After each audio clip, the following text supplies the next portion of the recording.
God is warning you, stop this sin before it's too late. Long before there was a single human being on planet Earth, before Adam took his first breath, before the sun and the moon were even placed in the sky, one sin already existed. It did not start with a man. It did not start with a woman. It started with the most beautiful, most powerful angel God had ever made.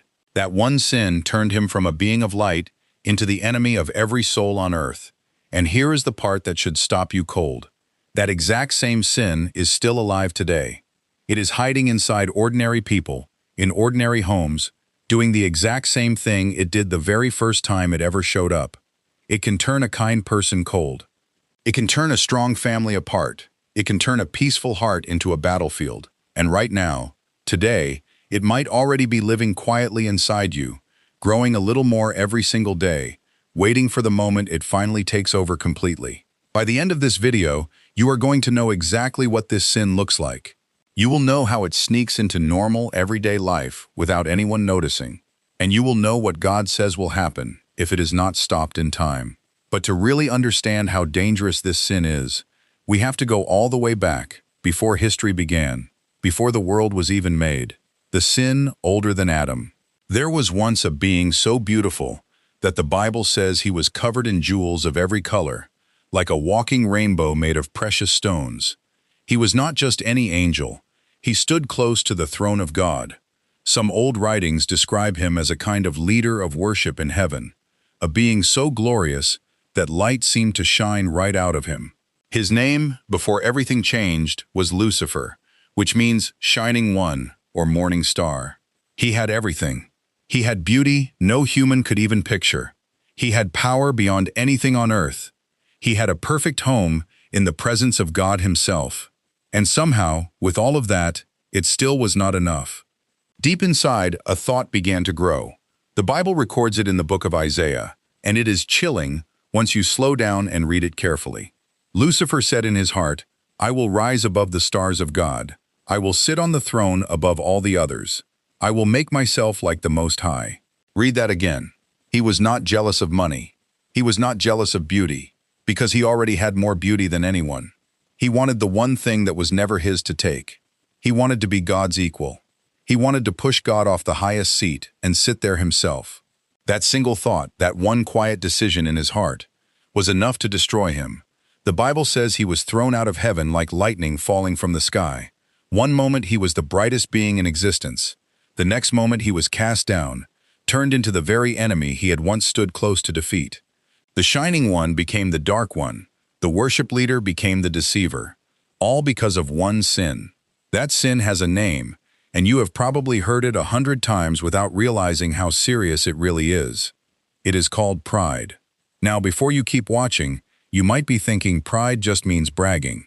Maybe it makes you think of someone who talks too much about their new car or their big promotion. But that is only the tiniest piece of what pride really is.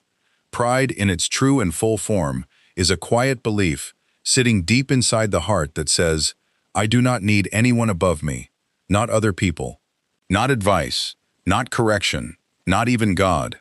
It is the feeling that you are enough on your own, that your way is always the right way, and that nobody has the right to tell you otherwise.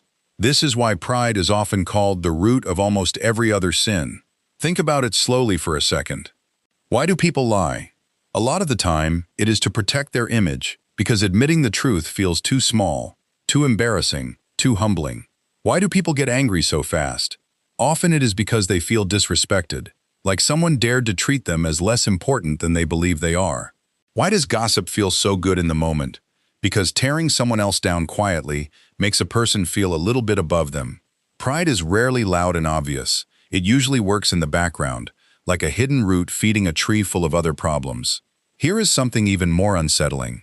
Out of every single sin listed in the Bible, pride is the only one that did not need a human being to exist first. Murder needed a person to pick up a weapon. Adultery needed two people to break a promise.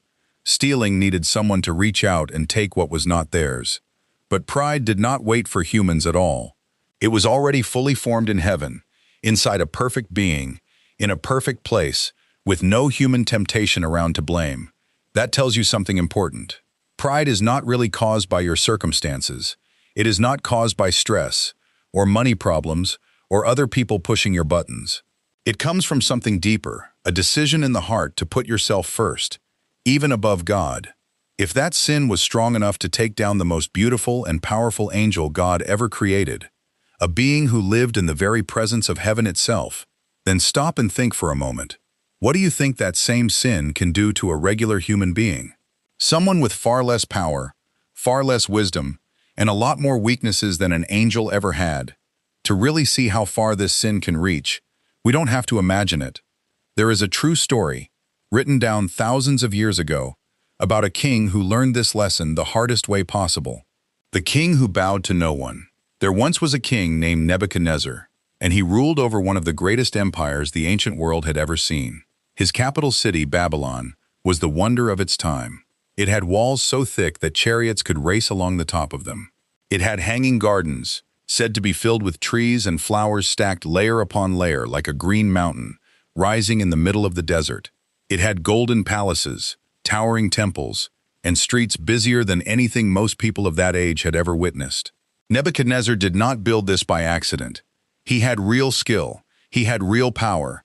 By almost any measure, he was one of the most successful rulers in human history up to that point. One day, the king was walking along the roof of his palace, looking out over the entire city that stretched below him. And in that moment, something happened in his heart that should sound very, very familiar after everything we just talked about. He looked at everything he had built, the walls, the gardens, the temples, the gold, and he said out loud, "Look at this great city I have built. I built it by my own power and my own wisdom, for my own glory." He did not say, "God blessed me with the ability to build this." He did not say, "I had help from wise advisors and hard-working people." He said, with his own mouth, "I built this, by my own power." It sounds almost exactly like the thought that destroyed Lucifer, doesn't it? I will make myself like the Most High. Different words, same root. And here is where the story turns frightening. The Bible says that while those very words were still in the king's mouth, a voice came down from heaven. It told him that his kingdom was being taken away from him that instant. Within moments, something happened to his mind. He lost the ability to think clearly like a normal human being. He was driven out of his palace, away from his golden throne, away from his guards and his servants and his comfortable life, and he ended up living out in the open fields like a wild animal. For 7 long years, the most powerful man in the known world crawled through grass, eating it like cattle, drinking dew off the leaves because he had no clean water, his hair growing long and matted like eagle feathers, his fingernails growing out long and curved like claws. Picture the contrast for a second. One day he is standing on a marble rooftop in golden robes, looking down at the greatest city on earth, calling it his own creation. Soon after, he is on his hands and knees in a field, unable to even recognize that he is a man and not an animal. That is what one prideful sentence cost him.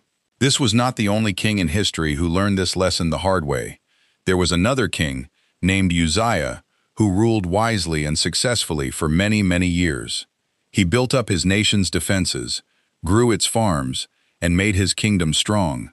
But the Bible says something very specific happened once he became powerful. It says his pride led to his downfall. He walked into the temple one day and tried to do something that was only allowed for trained priests, burning incense at the altar, because he believed his success gave him the right to do whatever he wanted, even break the rules God had set in place. The moment he tried it, sickness broke out on his skin instantly. He spent the rest of his life isolated from his own people, unable to even enter his own palace, because pride convinced him the rules did not apply to someone as great as him. There was also a man named Haman, an official who served in a foreign king's court. Haman loved being honored. He loved bowing crowds and special treatment so much that when one single man refused to bow to him, it consumed his every thought. He became so obsessed with his own importance that he built a tall structure meant to execute the man who would not bow. He was certain his plan would make him even more powerful and respected. Instead, through a chain of events even he never saw coming, Haman ended up being executed on the very structure he had built for someone else. Different centuries, different countries, different names, but the pattern never changes. Pride convinces a person they are above the rules, above correction, above everyone else around them. And every single time, without exception, that belief leads to a fall. These stories happened thousands of years ago, written down in old books that some people might dismiss as ancient history, with nothing to do with modern life. But here is where it gets interesting, because this exact same sin has not disappeared. It has not gone extinct like some old custom from a different time. It simply learned how to dress differently for a modern audience. The sin wearing a disguise today. You will probably never see anyone in your daily life stand on a rooftop and shout, "Look at everything I built with my own power," the way Nebuchadnezzar did.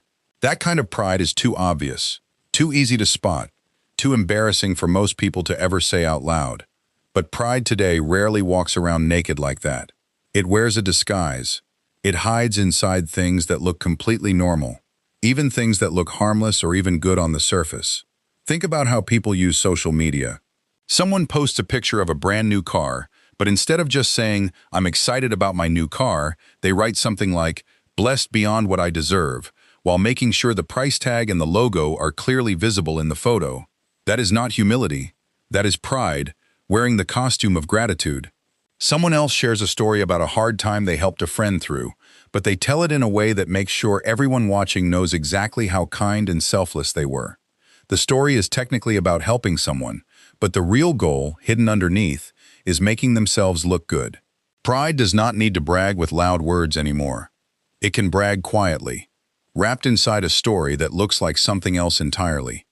Think about how pride hides inside arguments at home. A husband and wife are in the middle of a disagreement. Deep down, one of them knows they were wrong. They can feel it. But instead of saying the words, "I'm sorry, I was wrong," something inside them refuses to let those words come out. So instead, they change the subject. Or they bring up something the other person did wrong years ago. Or they simply go quiet and act like nothing happened. That silence is not peace. It is pride, refusing to shrink itself small enough to say two simple words. Think about how pride hides at work. A coworker points out a mistake on a project. Instead of saying "thank you for catching that," the first feeling that rises up is defensiveness. The mind starts building an explanation, an excuse, anything that protects the image of being someone who does not make mistakes. Being corrected feels less like helpful feedback and more like a personal attack, even though nothing about the correction was personal at all. And maybe the sneakiest disguise pride wears today is something we could call spiritual pride. This is when pride hides inside something that looks like faith itself. There is a story Jesus told about two men who went to the temple to pray. One man was a Pharisee, a respected religious leader of his day, known for following religious rules very carefully. He stood up tall and prayed out loud where everyone could hear him. He said something like, "God, I thank you that I am not like other people, the cheaters, the sinners, the dishonest ones. I do everything right." Picture him almost like a peacock, fanning out its feathers for everyone to admire, standing in the open where the light could catch every detail of how impressive he looked. The other man at the temple was a tax collector, someone widely looked down on in that culture for being dishonest and unpopular. He did not stand tall. He stood far off, away from the crowd, with his head down, and all he said was, "God, have mercy on me, a sinner." He did not list his good deeds. He did not compare himself to anyone else. He simply admitted he needed help. Jesus said something that must have shocked everyone listening that day. He said it was the tax collector, not the religious leader, who walked away right with God.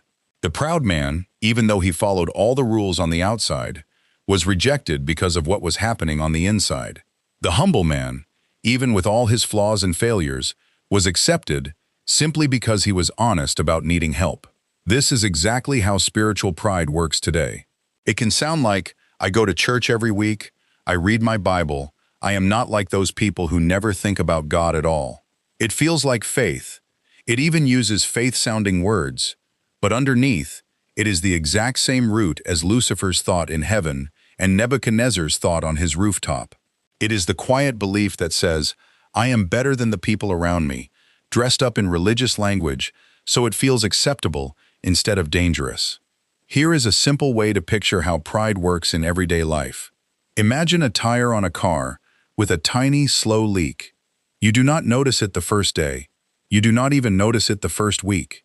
The tire still looks round, still seems fine when you glance at it from a distance. But every single day, a little bit more air leaks out, completely unseen, until one day you are driving down the road and the tire suddenly gives out, leaving you stuck on the side with no warning at all. Pride works the exact same way inside a heart. A small prideful thought here, a small refusal to apologize there, a tiny moment of looking down on someone else. None of it feels dangerous in the moment, but it slowly drains something important out of a person, until one day there is a sudden collapse that seems to come out of nowhere, even though it was building quietly the entire time. Another way to picture it is like mold growing behind a wall. From the outside, the wall looks completely fine, painted nicely, no cracks, nothing alarming. But behind that wall, in the dark, moisture is slowly feeding a growth that spreads wider and wider every single day. By the time anyone notices a problem, often by smell or by a soft spot in the wood, the damage underneath is already far worse than anyone imagined. Pride spreads the same way, hidden behind a calm-looking surface, until the moment it finally breaks through where everyone can see it. So if pride can hide this well, behind nice photos, polite arguments, busy church schedules, and confident smiles, how is anyone supposed to know if it has already taken root inside their own heart? That question matters more than almost any other question in this entire video, because the truth is, almost everyone has at least one sign of it, and most people never even notice. Are you already doing it? This next part might feel a little uncomfortable, and that is all right. Real warnings are supposed to feel uncomfortable. A smoke detector does not go off quietly so it can be ignored. It is loud on purpose, because it needs your attention right away. So take a breath, and let's walk through some honest signs that pride might already be living inside your everyday life. The first sign is something so small it barely feels worth mentioning, but it says a lot. It is the struggle to say, "I'm sorry," first. Not, "I'm sorry, but you also did this." Not, "I'm sorry you feel that way." Just a plain, simple, "I was wrong, I'm sorry." If those words feel almost physically difficult to get out, like they get stuck somewhere in the throat before they can reach the mouth, that is pride standing guard at the door, refusing to let humility through. The second sign is feeling defensive the moment someone offers correction. Maybe a friend gently points out a habit that is hurting a relationship. Maybe a boss mentions a mistake on a project. If the very first feeling that rises up is anger, excuses, or the urge to point out the other person's flaws instead, that defensiveness is pride protecting its own image instead of welcoming the truth. The third sign is something a lot of people would never admit out loud, even to themselves. It is feeling a small flicker of discomfort, or even quiet relief, when someone else fails or struggles. Maybe a coworker gets passed over for a promotion you wanted, and somewhere deep down, a tiny part of you feels satisfied instead of sympathetic. That uncomfortable little spark is worth paying attention to, because pride often measures its own worth by comparing itself to other people's failures. The fourth sign is the opposite side of that same coin, struggling to truly celebrate someone else's success, especially when it is bigger than your own. A friend gets the job you both applied for. A sibling buys the house you always wanted. If congratulations come out of the mouth, but something tight and unhappy sits in the chest at the same time, that tightness is pride whispering that someone else's win somehow makes you smaller. The fifth sign is talking about personal achievements often, even in conversations that have nothing to do with them. Bringing up an old accomplishment, a degree, a big sale at work, a compliment someone once gave, again and again, in different conversations, almost like collecting evidence to remind both yourself and everyone listening just how impressive you are. The sixth sign is feeling like you do not really need help from anyone, including God. This shows up as rarely praying, rarely asking for advice, and quietly believing that hard work and personal effort are the only real reasons anything good has ever happened in your life. It sounds responsible on the surface, but underneath, it is the same root thought as Nebuchadnezzar's words on the rooftop. "I built this myself, by my own power." The seventh sign is judging other people for the sins they struggle with, while quietly excusing the sins you struggle with yourself. Maybe you feel strong disgust towards someone caught lying, while completely overlooking the gossip you regularly take part in. Maybe you judge someone harshly for losing their temper in public, while ignoring the bitterness you privately carry toward a family member.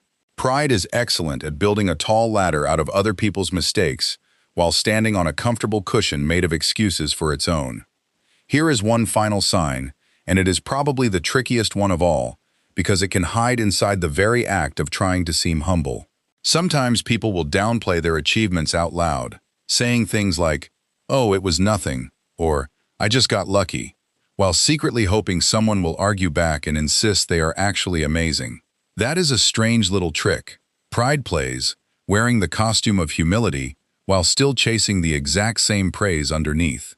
If even one or two of these signs felt a little too familiar while reading them, that does not make you a bad person, and it does not mean you are doomed.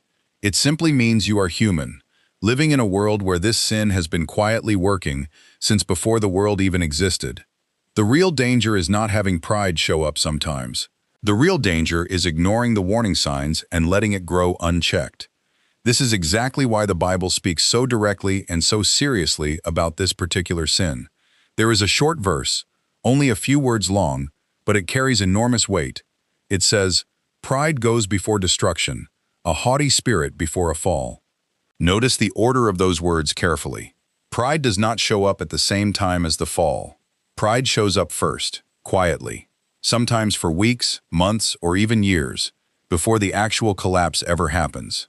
Just like the slow leaking tire, just like the mold behind the wall, the fall always comes later. The pride comes first, and it gives plenty of warning if anyone is paying attention. There is another verse that says, "God opposes the proud, but gives grace to the humble." Read that one slowly too. It does not say God is mildly annoyed by pride.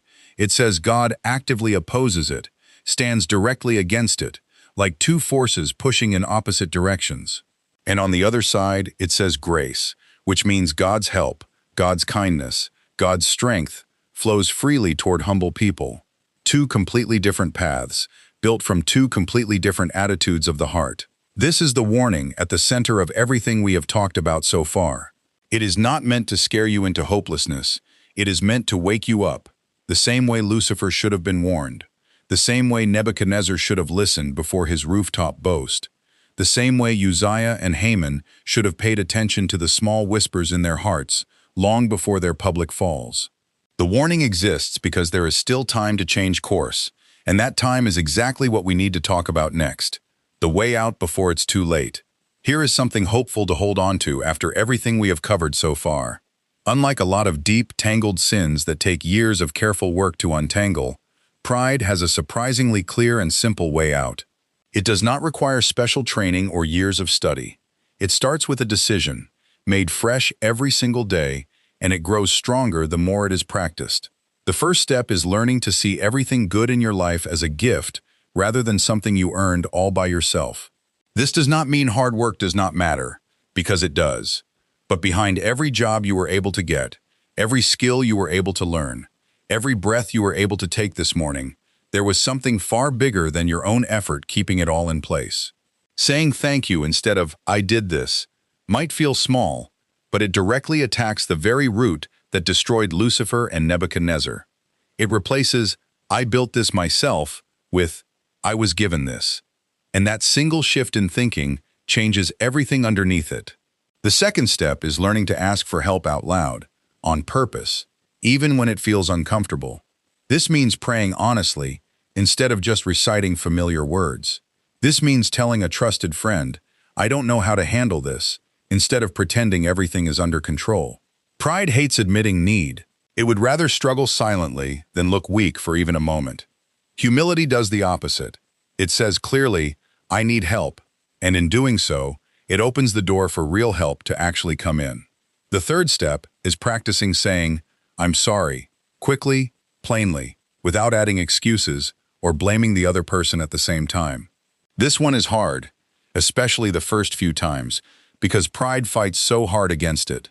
But every single time those two words are spoken honestly, "I'm sorry," it weakens pride's grip a little more, like exercising a muscle that has been weak for a long time. The more it is practiced, the easier and more natural it becomes. The fourth step is choosing, on purpose, to celebrate other people's success instead of quietly comparing yourself to them. The next time a friend, a coworker, or even a sibling gets something good, something you secretly wanted for yourself, try saying a genuine congratulations out loud, even if it feels a little hard in the moment. Over time, this habit slowly untangles the comparison trap that pride loves to set. The fifth step is remembering where you actually came from. Not in a way that puts you down or makes you feel worthless, but in a way that keeps things in honest perspective. Every single human being started out as nothing more than dust given breath. Every king, every president, every famous name in history started out completely helpless as a newborn baby, unable to do a single thing without someone else's care. Remembering this does not shrink you. It simply keeps your feet on solid ground, instead of floating up into the dangerous heights where pride loves to build its home. There is a verse in the book of Philippians that paints one of the most powerful pictures of humility ever written. It describes Jesus, who held more power and glory than anyone who has ever existed, and says that he chose to empty himself, to take on the lowest possible position, to serve instead of demanding to be served. Think about that for a second. If the most powerful being in existence chose humility on purpose, then no human being alive today has a real excuse to cling to pride instead. Another verse says, "Humble yourselves before the Lord, and he will lift you up." Notice the order again, just like the warning verse from earlier, but flipped in the opposite direction. Pride goes first, then the fall comes later. Humility goes first, then the lifting up comes later. Both verses describe the exact same pattern, just heading in two completely different directions. One path leads down into a fall nobody saw coming until it was too late. The other path leads up into a strength that nobody can take away, because it was given by God himself instead of built by human hands alone. Here is one final picture worth holding on to. Pride does not usually break down the front door of a heart all at once. It rarely shows up as one giant, obvious moment of rebellion. Instead, it knocks quietly, again and again, in small, everyday moments. A small refusal to apologize. A small comparison with someone else. A small thought that says, "I deserve more credit than I'm getting." Each knock by itself seems harmless, easy to brush aside. But every single time that door is opened, even just a little, pride steps a little further inside, getting more comfortable, more settled, harder to remove later. The good news is that humility works exactly the same way, just in reverse. Saying thank you instead of taking credit, asking for help instead of pretending to be fine, apologizing quickly instead of staying silent, celebrating someone else's win instead of quietly resenting it. These are all small actions too. But practiced daily, they slowly build something strong and steady inside a person, the same way pride slowly builds something dangerous when left unchecked. This is exactly why the title of this video carries the weight it does. God is not warning people about pride to frighten them into despair. The warning exists because there is still time, right now, today, to choose a different path than the one Lucifer chose in heaven, or the one Nebuchadnezzar chose on his rooftop, or the one the proud man chose in that temple, while a humble tax collector stood quietly nearby. The warning is a door still standing open, inviting a change of direction before the fall ever has to happen. So here is a simple, honest question to carry with you after this video ends. Which path feels more familiar in your own life right now? The quiet boast that says, "I built this myself," or the quiet whisper that says, "I need help, and I'm grateful for what I've been given"? Neither answer needs to be said out loud to anyone else right now. But it might be worth sitting with quietly, honestly, before the day ends. If this video opened your eyes to something you had never noticed in your own heart before, that alone makes it worth sharing with someone else who might need the same wake-up call. Hit the like button so more people can come across this message, and subscribe with notifications turned on so you never miss the next video in this series. And here is that question one more time, the one I'd genuinely love to read your thoughts on in the comments below. Have you ever caught pride sneaking up on you in a moment you least expected it? Tell me about it in the comments. I read through every single one. And if this video spoke to you, there is another video right on your screen right now about a different sin almost nobody talks about, one that might be hiding in your life just as quietly as this one was.